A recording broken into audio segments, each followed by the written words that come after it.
Hey everybody, how's it going? I think I need to get some like, oh, look at that. I can look through the starting soon text.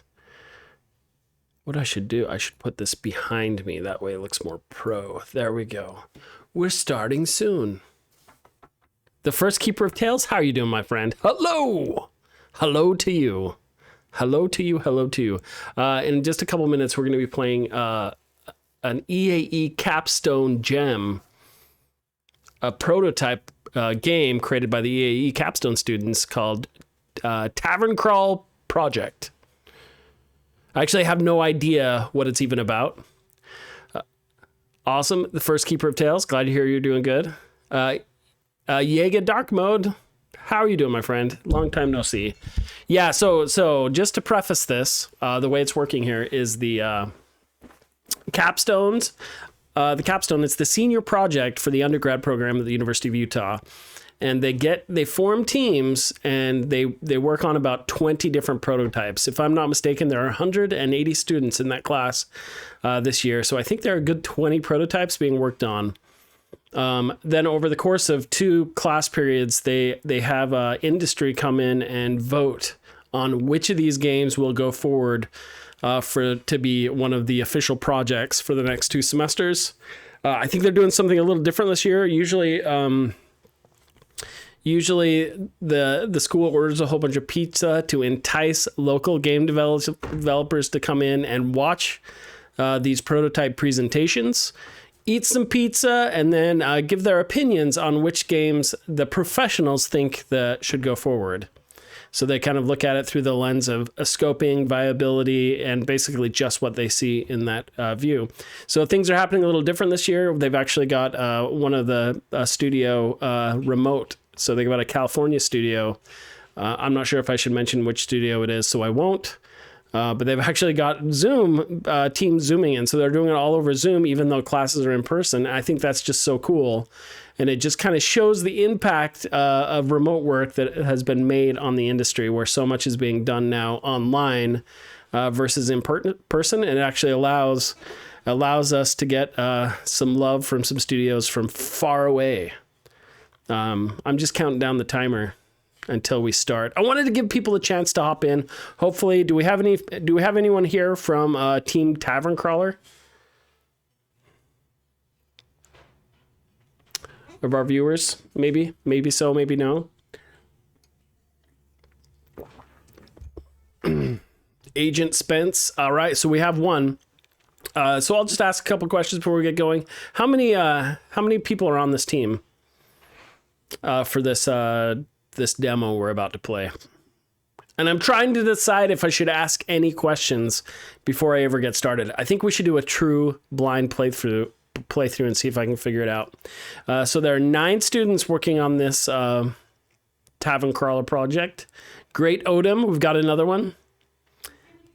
And so 9 students, and then I'm assuming, I don't know how many projects they'll end up going forward with, but I'm assuming there'll be teams of 18 to 20 is my guess, going forward after the great culling takes place this week from 20 prototypes to 10. I'm just flattered that somebody asked me to play their prototype.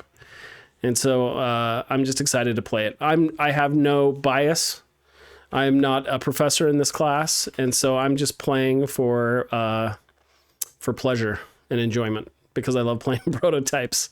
So I get to be as mean as I want. I can just rip this thing a new one because I don't have to worry about getting poor reviews about what a mean professor I am at the end of the semester.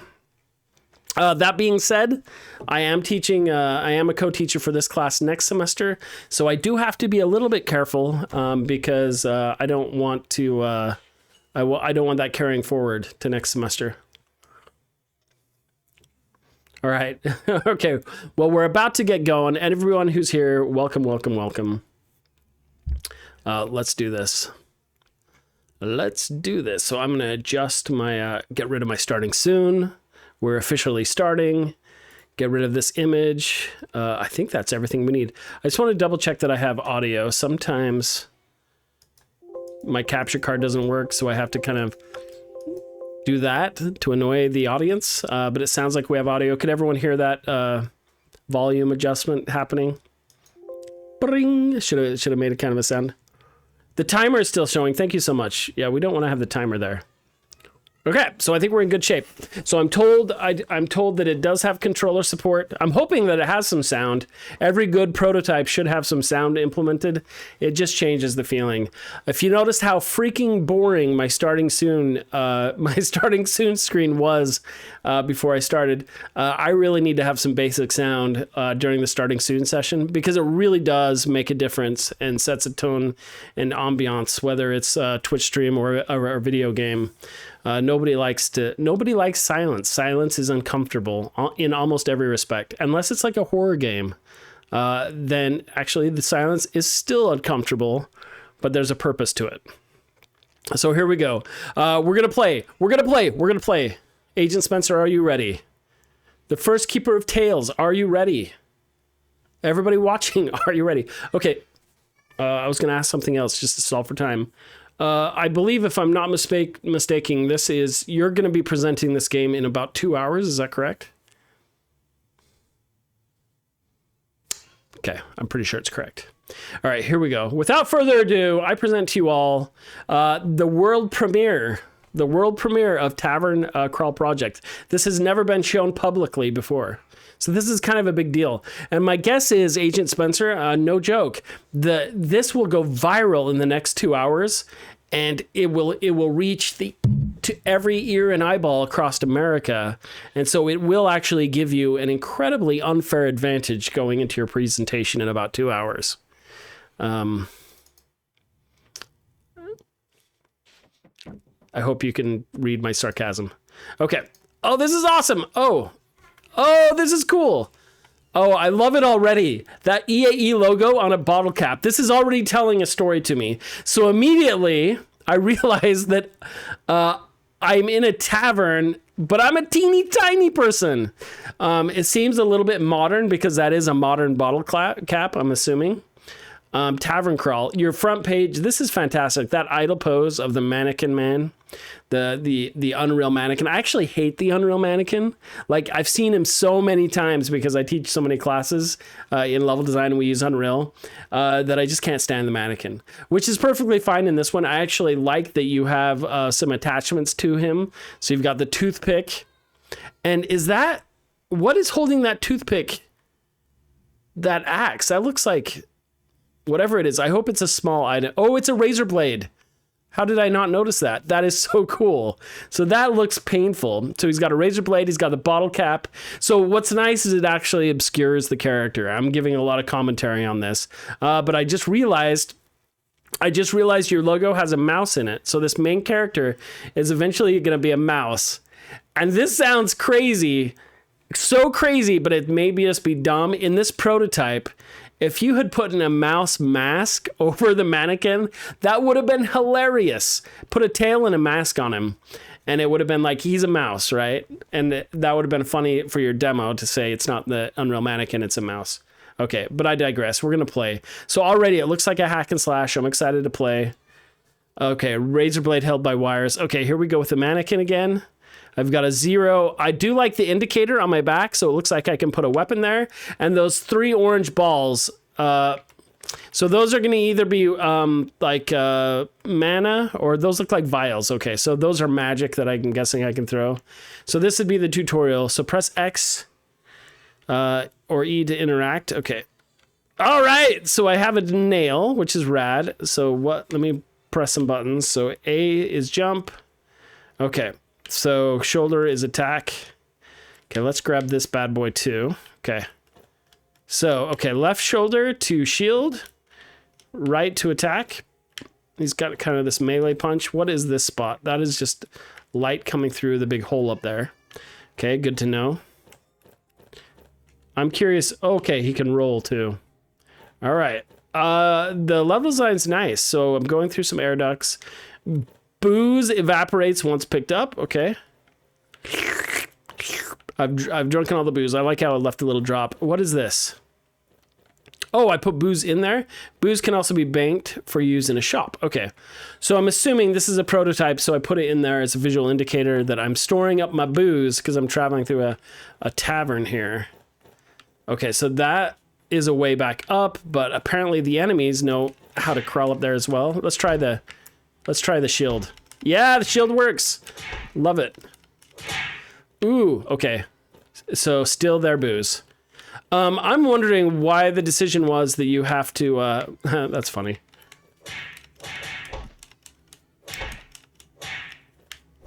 Why you have to actually interact with it. What the heck, dude?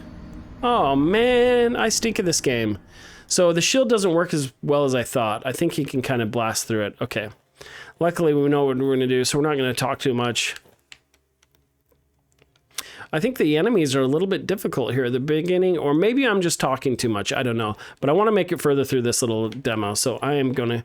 Oh! I love the vial on the back. Stores the booze. So I'm guessing there's a limit to how much booze I can store then, right?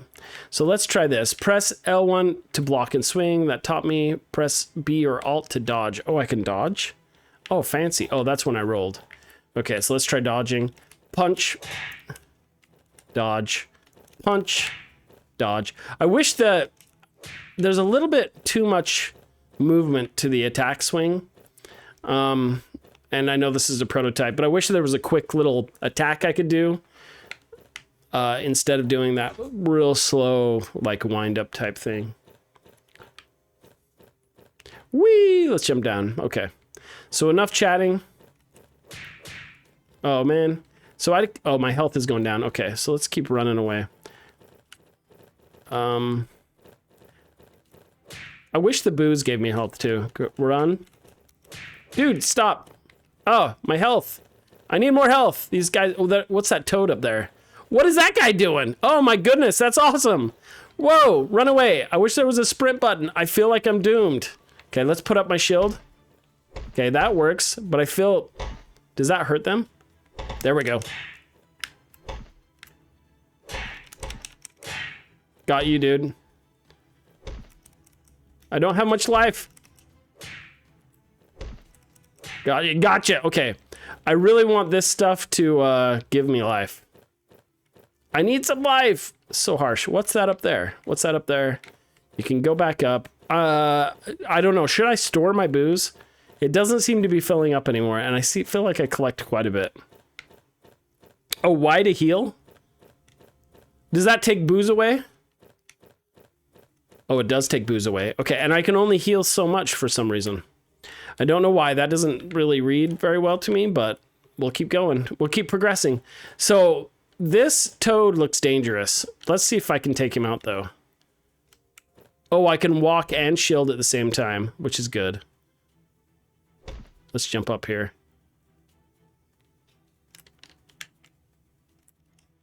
Okay, and conveniently, he doesn't attack me right when I'm right next to him. Take that, Toady!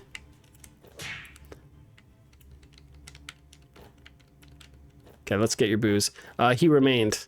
He who remains. The toad remains. Take that, dude. Take that! Okay. So we're going to go through the tunnel. That reads really well. Nice amount of detail in here. I'm still not sure. I'm assuming I'm underneath the tavern somewhere. But what are these? Are these? So I'm fighting a toad, which makes sense. I'm assuming those are other mice that are attacking me. But I'm not 100% sure. Okay, so that only goes so far. So I feel like I just need to make a run for it. Oh, dude. Okay. Whoa, did that knock him off? Yeah, take that, Toady. Okay, so it looks like I can jump from here to there, but it looks dangerous. This room is really cool. It's got a lot of danger to it. I am never a big fan of these like really super narrow platforms. One of the things you could do to like kind of break this up is see this spot where I'm standing right now. If you could make a larger, like safer platform then there would make, I think it would break up and make it more interesting. Now it's just to kind of torture you a little bit, kind of a little bit precarious, but it looks like I could jump over to that side. My potions are gone. I just noticed my potions are gone from using that. Little Jacob, how are you doing? I'm going to turn on my stream elements just so I can pay more attention to the comments. I have not been reading it. I've just been playing it. Oh, so you can tap to sprint, Y to heal. Potions are gone. Booze drains over time, and there were health potions on your back. Okay. Little Jacob says this looks really cool. Hello, see that? Oh, snap. Dude, a little too harsh. I hope there's a checkpoint. Please give me a checkpoint. Oh, no. Checkpoint. I don't know if you're all aware, but I am the checkpoint professor, and I really love my checkpoints. Okay, tap to sprint. It's not sprinting. Let's see how fast... Oh, shoot. Let's do this. Oh, since I've got my... How... Wait, I was not paying attention. Dude! Okay, how do you sprint again? This demo is harsh. This demo is harsh, my friend. Left stick down. Okay, got it.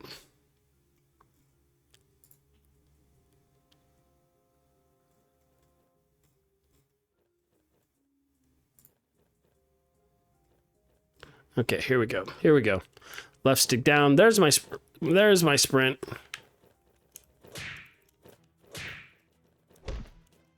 Gotcha, dude. Look at that skill.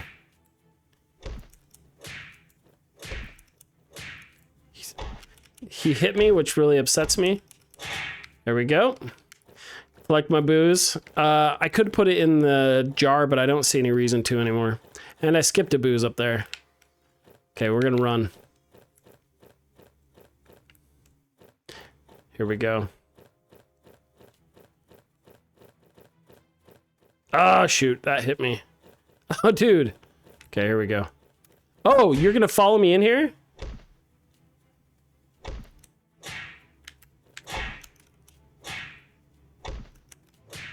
Okay, well, so be it. Luckily, I can shield and walk at the same time. Knocks that dude straight down. I can't jump over there to that booze section, which makes me sad. I'm a little bit worried about this precarious jump here. I would even say at those kind of spots, leave a safe spot to jump to as well. I would say break up the rhythm of that. Like with level design, you don't want to force them to just do the same difficult thing over and over again. You want to make it a little bit more interesting. But the pathing and the story this is telling is really cool. So okay, so what happens if I put it all in there? I can buy goodies. Okay. 100. I don't have any. I didn't save up my booze. Oh, I'm in trouble now. I'm going to redo my health. Oh, right stick down targets enemies. Okay, Chompy awaits. What is this?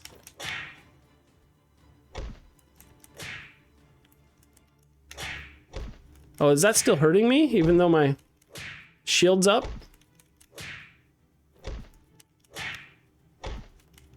Okay, it's boss type time. Boss fight time. Okay, you're still remaining.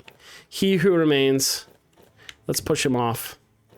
Let's get rid of him. Nope, he will not. He will not. Okay, Chompy, what's up, bruh?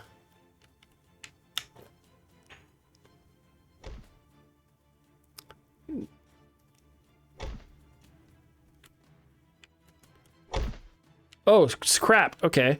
No! What happens when my,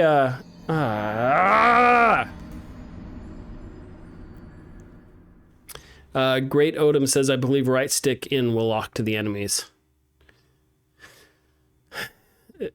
This is the playtest, my friends.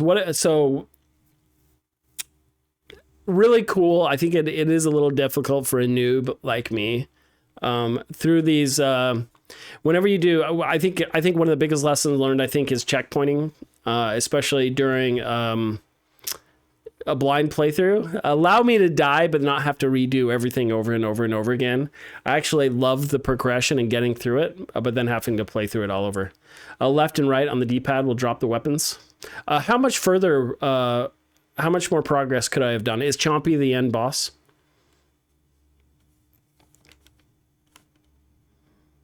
On that last boss, I actually think the indicator for the damage state, the area when he jumps up and you can see the shadow kind of grow there where it will deal damage was actually done really well. I couldn't move out of the way fast enough, so that leads me to the question, like, I can shield to block the tongue, but then I need to hit the frog, and I didn't feel like I could get out of the way and in fast enough. Maybe it's because I wasn't utilizing the dodge, but you could find a way, I don't know, to make it so that even if a player isn't familiar, that you can beat it with multiple techniques, not just the single intended one. Other than that, so Agent Spencer says the boss is the end. So I did make it to the end, but I would love it if there had been checkpoints after each significant section. So it looks like you kind of broke it into 3 acts with an intermission with the power-ups. I love it that you had a storefront to buy stuff. So contextually, it was actually well done. You spaced the design out really well. Oh, Agent Spencer says it's a visual issue that you can dodge within the circle. That's awesome. So hopefully you've learned a little bit by watching your professor stumble through it. But really cool work, everyone.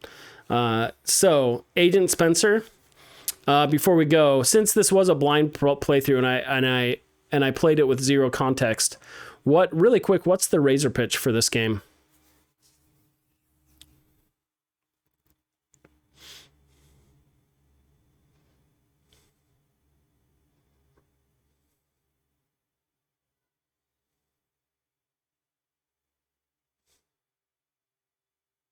And I know there's a little bit of a lag between when I talk and chat is able to talk. One of the things too, with your permission, I will actually put this up on YouTube as well. It'll get a few views, but I'm hoping that at least it'll provide, if your team goes through, something to look back on. It's always good to have video progress to kind of seeing what's been happening through the whole progress of the game. So this is the initial prototype. This is just to generate the idea for the game. If it goes through, you'll get a much larger team, more people working on it. You'll start getting character art, start refining these, play testing every week, and it'll really start to grow. So it's always fun to see the humble beginnings of any video game project that usually don't get a check out in AAA because most companies are hush-hush about their initial works until they're ready to be greenlit. So let's talk it. So the great Odin posted the actual pitch. Join fish as they jump, climb, and chew their way through the sewers beneath a bustling tavern in this 3D roguelike hack and slash adventure. Meet crazy enemies and crazy allies as you fight your way to the surface in search of precious alcohol to upgrade your gear and keep you going between each bout.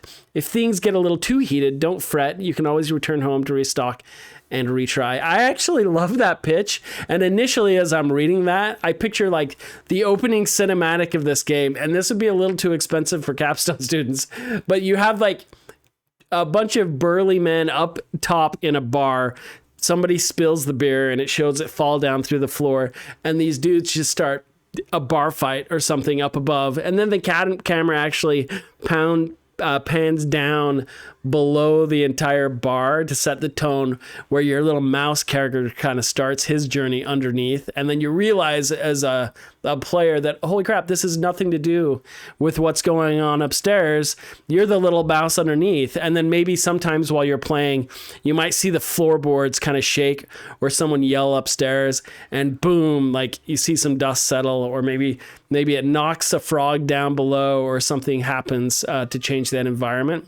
Super duper fun. I actually love the pitch now. You've sold me. I really hope this goes through so you can add all that to the game. But that sounds really neat. I had a blast playing it. Really great job to your team.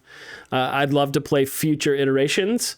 I'm going to end the stream here. This is a shorty stream. This semester, all the games are coming to life, so I'll be doing a lot of shorty streams, playing a lot of prototypes. But that's it. All right, my friends. Olexic, hey, how's it going? I'm just hopping off.